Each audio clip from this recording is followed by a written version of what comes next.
इसके पहले हम लोग इसके पहले 5 चैप्टर पढ़ चुके हैं, तो अभी 6वां चैप्टर पढ़ते हैं। प्रकरण 6 बैजिक राशियों के गुणनखंड। उसमें पहला पॉइंट है थोड़ा याद करें। तो थोड़ा याद करने का पॉइंट इसलिए यहाँ पे जोड़ा जा रहा है क्योंकि जो आप आगे पढ़ोगे उसमें ये बहुत इम्पोर्टेंट है। और थोड़ा याद करें, जिसको हम सामान्य गुणनखंड कहते हैं या कॉमन कहते हैं, वो चीज आप पीछे की क्लास में पढ़ चुके हो, तो उसी का ये थोड़ा सा रिवीजन है। जैसे यहाँ पे देखिए 2 पद है ax ay। ax ay में देखिए इन दोनों पदों में कुछ तो आपको ऐसा दिख रहा है जो दोनों पदों में है। इस पहले पद में भी है, दूसरे पद में है। क्या दिख रहा है दोनों में? आपको a दिख रहा है। a दोनों में है तो a को हम ऐसे बाहर कॉमन ले लेते हैं, जिसको हम सामान्य गुणनखंड बोलते हैं। जो हमें गुणनखंड दोनों में दिख रहा है उसको कॉमन ले लेंगे और बाकी जो बचेगा उसको कोष्ठक में लिखेंगे। जैसे a को कॉमन ले लिया ना, तो a दोनों जगह से निकल जाएगा, मतलब a का भाग इसमें भी हो जाएगा, a का भाग इसमें भी हो जाएगा। क्योंकि हमने a कॉमन लिया तो a का भाग इस पहले पद में भी a का भाग, दूसरे पद में भी a का भाग। पहले पद में a का भाग देंगे, a कटेगा, x बचेगा, और दूसरे पद में a का भाग देंगे, a कटेगा, y बचेगा। a इसको बोलते हैं कॉमन। ऐसे दूसरा क्वेश्चन अगर आप देखेंगे तो दूसरे में भी कॉमन है। क्या है देखते हैं जरा। यहाँ पहले संख्या में देखिए, संख्या में आपको नहीं दिख रहा है पर संख्या में भी कॉमन है। क्यों, कैसे कॉमन है? यहाँ पे देखिए 4 है ना, 8 में 4 का भाग जाता है, इसलिए संख्या में 4 कॉमन हो गया। अब अक्षर में आते देखते हैं, यहाँ पे भी x है, यहाँ पे भी x है, x कॉमन हो गया। वो दूसरे अक्षर में देखेंगे, इसमें भी y है, इसमें भी y है, यहाँ y कॉमन हो गया।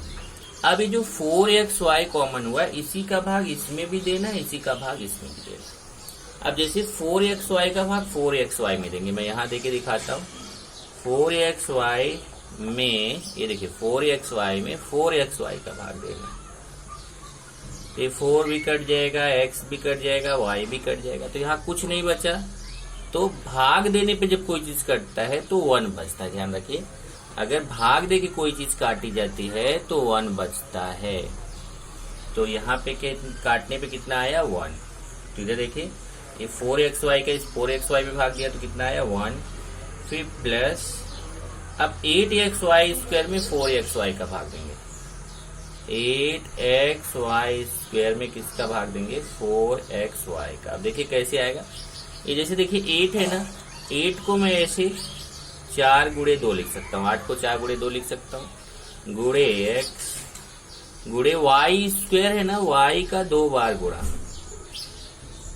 चेक करिए, 8 को 4 गुणे 2 लिख दिया, x अकेला ही है, y स्क्वायर है तो y का 2 बार गुणा, और ये 4 गुणे x गुणे y। यहाँ से देखिए 4 कट गया, x कट गया, y कट गया। अब बचा क्या देख लीजिए। अब यहाँ पे क्या बच रहा है? 2 बच रहा है, y बच रहा है। नीचे से तो पूरा कट गया, ऊपर 2 गुणे y बच रहा है। 2 गुणे y मतलब क्या बच रहा है? 2y। तो यहाँ पे आ जाएगा 2y। इसको बोलते हैं कॉमन। अब ये चीजें आप पीछे की क्लास में पढ़ चुके हो। तो अभी हम क्या पढ़ने जा रहे हैं? अभी पढ़ने जा रहे हैं वर्ग त्रिपद के गुणनखंड। वर्ग त्रिपद के गुणनखंड, त्रिपद के गुणनखंड। अब वर्ग त्रिपद का गुणनखंड कैसे निकालेंगे वो आपको यहाँ पे सीखना है। वर्ग त्रिपद होता कैसा है तो इसको देख लीजिए। ax square plus bx plus c के स्वरूप वाले बैजिक राशि को वर्ग त्रिपद कहते हैं।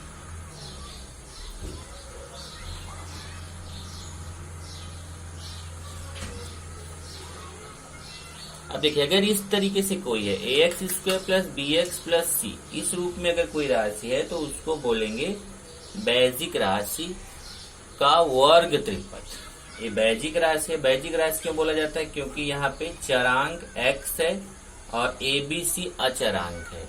मतलब यहाँ पे ए बी सी की जगह आपको संख्या रहेगी। जब प्रश्न रहेगा तो ए बी सी की जगह पे क्या रहेगा, संख्या। ए की जगह पे भी संख्या रहेगी, बी की जगह पे भी संख्या रहेगी, सी की जगह पे भी संख्या रहेगी। तो ये बैजिक राशि जो है इसको वर्ग त्रिपद क्यों बोलते हैं? वर्ग इसलिए बोलते हैं क्योंकि इसमें जो चरांक x है उसका घात 2 होता है। घात 2 मतलब वर्ग, x का वर्ग, इसलिए इसको वर्ग। और त्रिपद क्यों बोलते हैं? क्योंकि इसमें 3 पद होता है। देखिए 1 2 3, इसको वर्ग त्रिपद बोलते हैं। वर्ग त्रिपद का गुणनखंड करते कैसे हैं? तो वर्ग त्रिपद का गुणनखंड करने के लिए इसमें क्या करना है आपको कि ए गुणे बी, ए गुणे सी निकाल लो और बी को अकेला ले लो। देखो क्या करना है, ये जो किनारे ए और सी है ना इसका गुणा करो। इधर किनारे क्या है, संख्या में ए, केवल संख्या लेना। आप बोलो नहीं इधर तो ए एक्स स्क्वायर, हमें केवल संख्या लेना है। संख्या में ए रहेगा, यहाँ संख्या में सी रहेगा, तो किनारे ए और सी का गुणा करेंगे और बीच वाला पद अकेला लेना है, बीच का बी।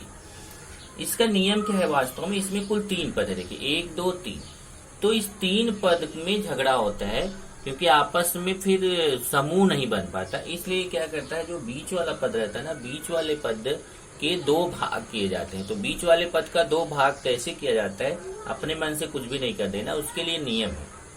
जैसे हमने किनारे वाली संख्या का गुणा कर लिया और बीच वाली संख्या भी ले लिया। अब ये जो आना चाहिए ना, यह है ऐसी, यहां पे लिखेंगे 2 संख्याओं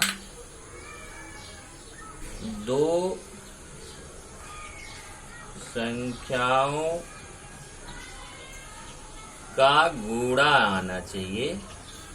यहाँ पे 2 संख्याओं का क्या आना चाहिए, 2 संख्याओं का गुणा।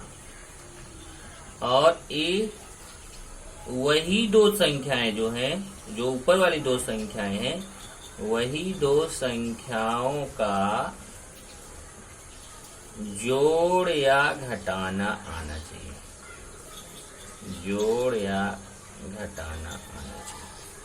अब ऐसे ये तो मैं बता दिया, पर इससे आपको कोई भी कुछ भी समझ में नहीं आएगा। तब तक नहीं समझ में आएगा जब तक मैं आपको एक क्वेश्चन लेके समझा ना दूं। तो मैं चलता हूं अभी प्रश्न संग्रह 6.1। सभी प्रश्न एक जैसे हैं। एक बार आप समझ लोगे तो एक फायदा मैं आपको बता दूं कि इसके जो प्रश्न है ना, ये 9वीं में भी आपको मिलेंगे, अभी 8वीं में है ही, 9वीं में भी मिलेंगे, 10वीं में भी। सोचिए 3 क्लास में ये क्वेश्चन मिलता है, इतना फायदा है। तो पहला प्रश्न है गुणनखंड ज्ञात कीजिए। वास्तव में ये सारे प्रश्नों पे यही लागू होगा, गुणनखंड ज्ञात कीजिए। तो चलिए अभी इसका फर्स्ट मैं लेता हूं।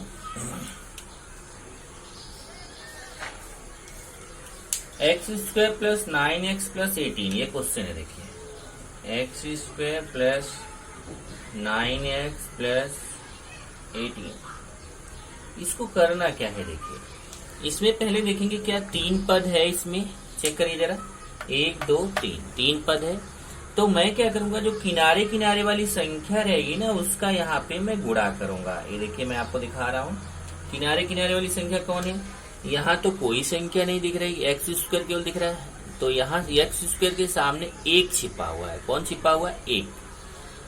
तो यहाँ पे देखिए किनारे 1 छिपा हुआ है, तो 1 ले लिया गुणे, और इधर किनारे कौन सी संख्या? 18।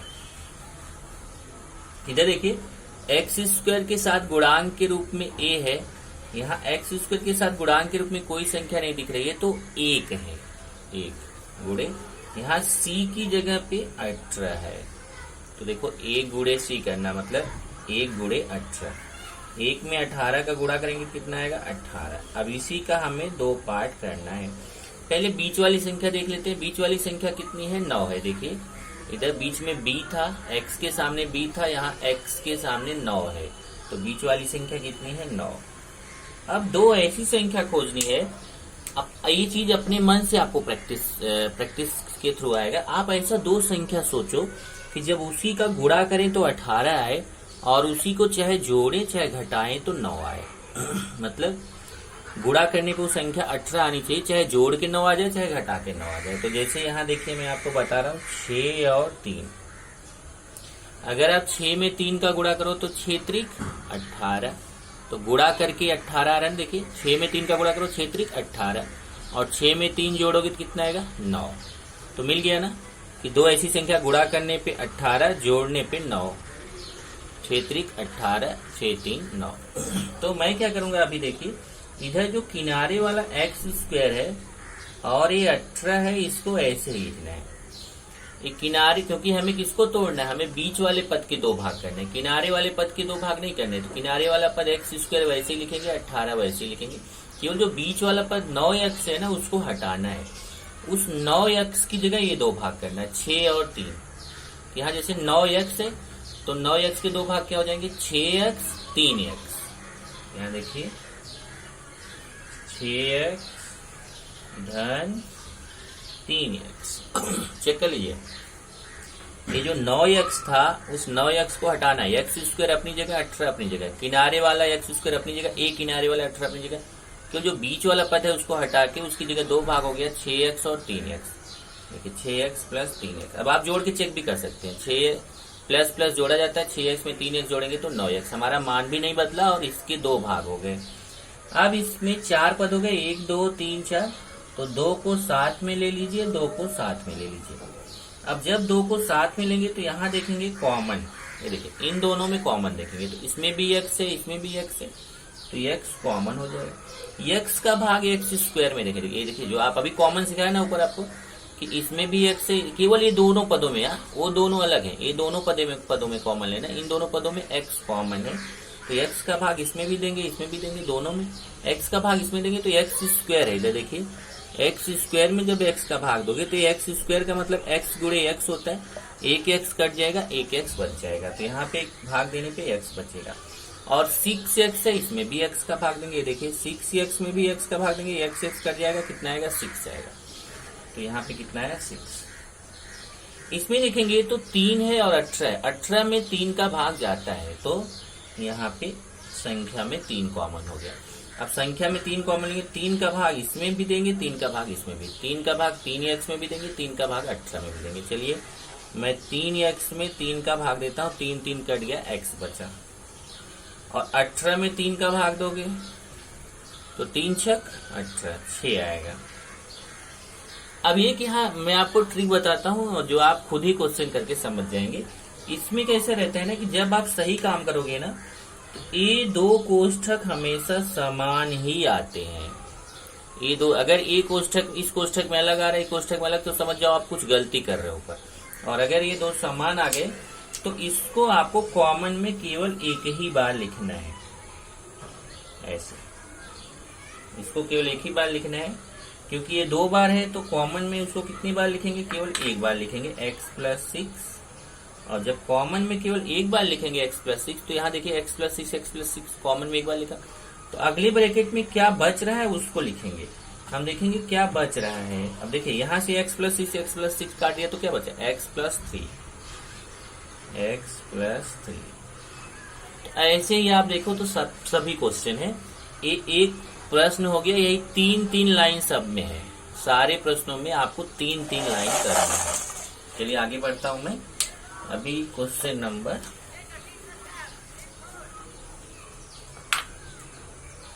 क्वेश्चन 2 लेता हूं। ये क्वेश्चन 2 है, x square minus 10x plus 9।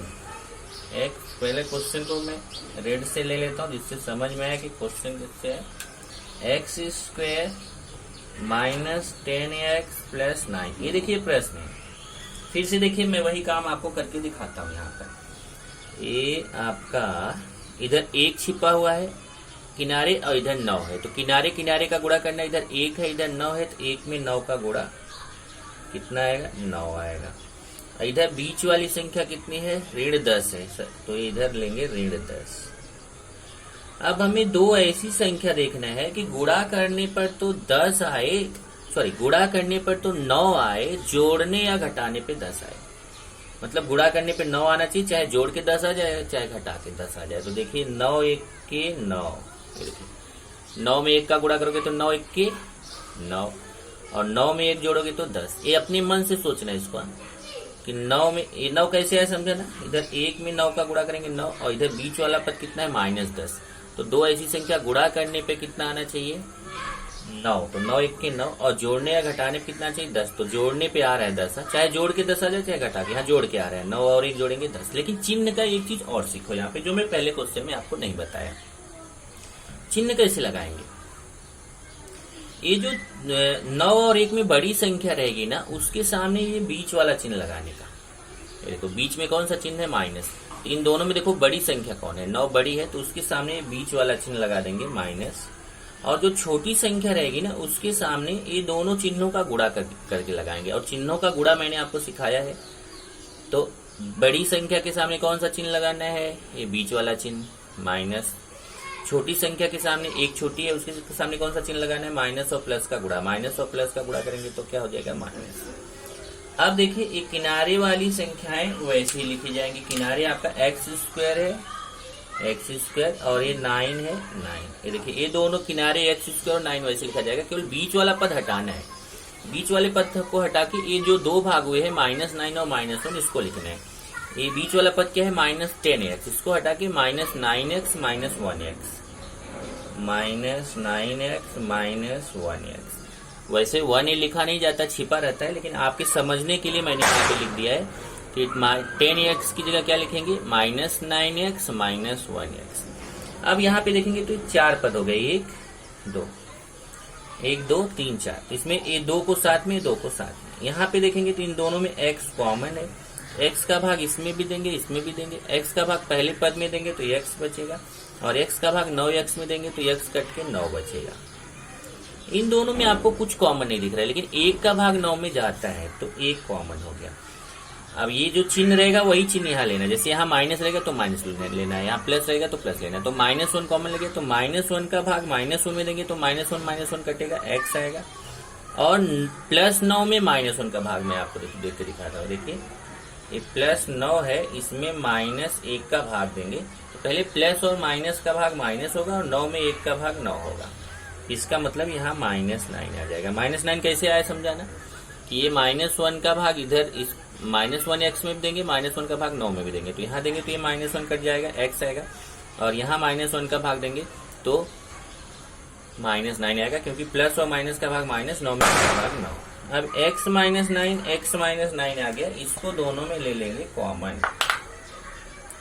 ये x -9 हो गया कॉमन, तो बचेगा कितना, ये देखिए x -9 कट गया, तो बचा कितना x -1। ओके, चलिए अभी तीसरा देखते हैं। तीसरा आपका है y² प्लस, रेड से लेंगे इसको,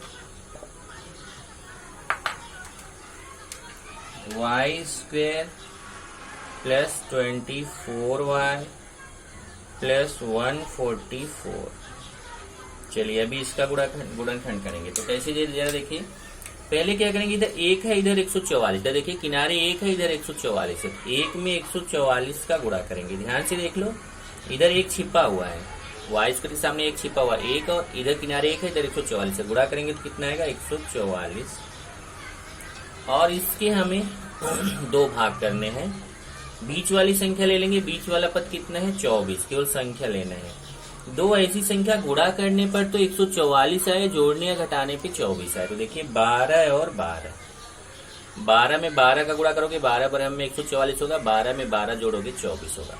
चिन्ह कैसे आएगा, देखिए बड़ी संख्या के सामने 12 के सामने बीच वाला चिन्ह प्लस, और छोटी जो संख्या, अब इसमें छोटी बड़ी तो कोई है नहीं तो कोई भी चिन्ह लगा दो। ये 1 के सामने प्लस लगा दिया, 1 के सामने प्लस और प्लस का गुणा, दूसरे के सामने भी प्लस लगा दिया। यहाँ थोड़ा सा जगह कम बच रहा है अपने पास। 24 बराबर 12 प्लस प्लस। अब क्या करेंगे इसको, देखिए ये y² है। अभी जो 24 इधर किनारे वाला y², किनारे वाला 144 ऐसे लिख देंगे, और जो बीच वाला पद है उसके दो भाग हो गए। जो 24y है उसके कौन से दो भाग हो गए? 12 मतलब 12y 12y। यहाँ हो गया 12y प्लस 12y। ये देखिए 2 को साथ में, 2 को साथ में। इसमें दोनों में y कॉमन है तो y का भाग इधर देंगे तो y बचेगा। इसमें y का भाग देंगे, y कट जाएगा तो 12 बचेगा। इसमें देखिए 12 का भाग 144 में जाता है तो संख्या में 12 कॉमन हो गया। तो 12 का भाग इधर देंगे, 12 कटेगा y, और 12 का भाग 144 में देंगे तो आएगा 12।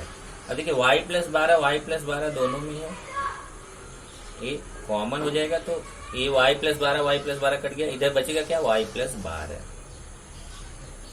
ओके, चलिए एक और देख लेते हैं। चौथा क्वेश्चन, चौथा आपका है 5y square plus 5y minus 10। चलिए इसमें भी मैं अभी गुणनखंड करता हूं। इसमें भी ध्यान रखो वही चीज है, लेकिन एक चीज का अंतर यहां आपको अभी मिलेगा। 5y square plus 5y minus 10। इसमें एक अंतर क्या है जरा उसको देख लेते हैं। अंतर यह है ना कि इसमें सब में 5 पहले कॉमन दिख रहा है। देखिए 5 5 और 10 में 5 का भाग जाता है, तो पहले मैं इधर 5 ले लेता हूं कॉमन। तो जब इधर मैं 5 कॉमन लूंगा तो क्या बचेगा उसको मैं कोष्ठक में लिख देता हूँ। इधर 5 का भाग जाएगा तो केवल y स्क्वायर बचेगा, इधर 5 का 5 कटेगा तो y बचेगा, और 10 में 5 का भाग देंगे, 5 दूना 10।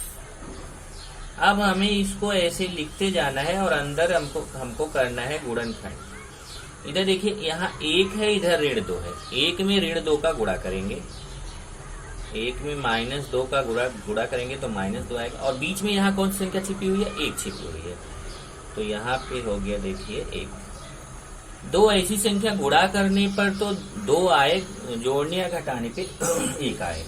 तो यहाँ देखिए 2 1 के 2, 2 में 1 का गुणा करेंगे 2 आएगा, 2 में 1 घटाएंगे तो 1 आएगा। अब जोड़ के नहीं आ रहा, घटा के आ रहा है 1।